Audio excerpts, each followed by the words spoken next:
I guess we are talking about the next step, which was 2004. Yeah. We had just been married in April, and then Pastor Rick came up with the next step plan to raise money for the new building, which is now the gym and the kitchen. And so we had prayer cards that we prayed as a corporate body, and then as we prayed individually as families, and then we also had these little cards that we did on a daily basis as a family at night. Anyway, blessings that we saw from the next step, we committed the amount that God had told each one of us individually, and it was the same amount, and began paying on that. And what we didn't realize was everything that was going to come with it.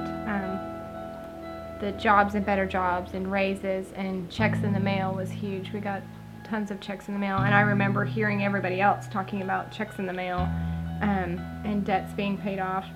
We have this list of debts that we had when we first got married, of just cumulative what we had individually coming together as a married couple.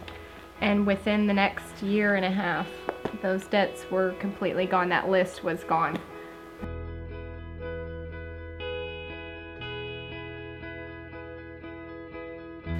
Just the favor that we received, it wasn't just the things that you expect, but I think, obedience played a huge part in it, given what God laid on our heart to give.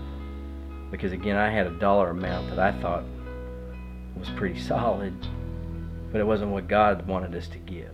And so you step out on that branch and you trust God.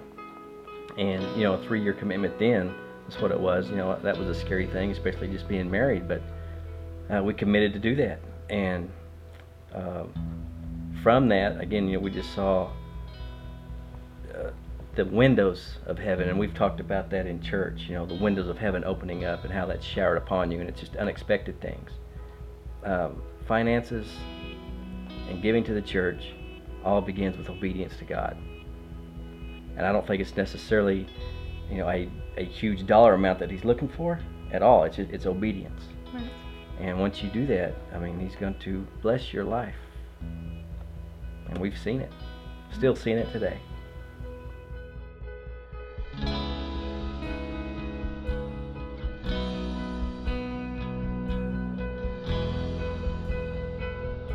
Any opportunity that we have to give at church, I want to take advantage of it. Be it a guest speaker, a special project, something that the church needs. From our experience, when we give to the church, when we sow a financial seed, man, we reap a harvest from that. Prosperity is not just finances, it's, favor and your health and wholeness and happiness and peace. That's all prosperity that God gives you through obedience. Seeing what we saw with the next step, why wouldn't you want to do, this next project that we're doing, removing the barrier, just because it works. God's laws work. Absolutely. They don't make sense, but they work.